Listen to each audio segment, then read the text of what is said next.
We received a really interesting question this week from a member regarding how long does HIPAA protect a patient's privacy after they've passed away? You might be surprised to learn that it's actually 50 years. So HIPAA protects the patient's privacy for 50 years after they have passed away. So this means if you've kept records, you're going to keep the records for the allotted period of time, which is 10 years or until the patient reaches the age of 22, but you have to continue to protect their privacy, not maintain their records, but you have to continue to protect the patient's privacy for a period of 50 years. Now, there are a couple of exceptions. For example, you might think that you could release the records to law enforcement. However, you can, but only if it is to alert the law enforcement of the patient's death.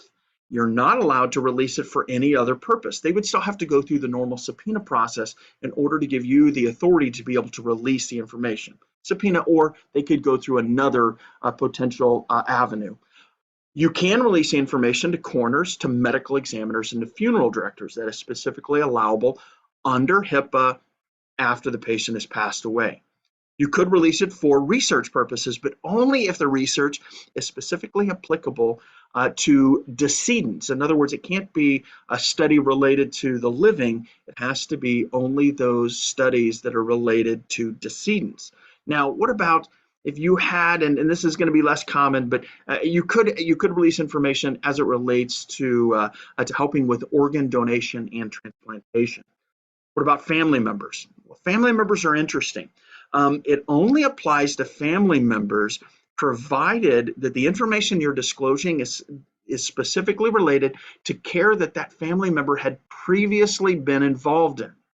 So if you have a family member that has helped maybe an elderly parent with their care in your practice, and in those cases, then you could release the information specific to what they had been involved in. Or if that family member is specifically responsible for payment of that care. And this could be spouses, siblings, children, etc. So all of those would apply.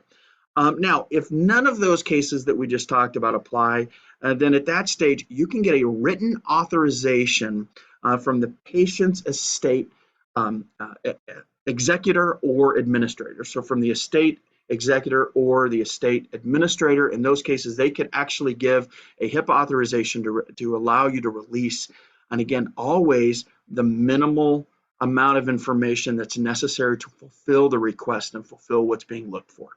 So it's interesting. 50 years is that time frame. You have to continue to protect the patient's privacy. And yes, you do have to continue to protect a patient's privacy after death. Hope this helps, and we'll catch you next week.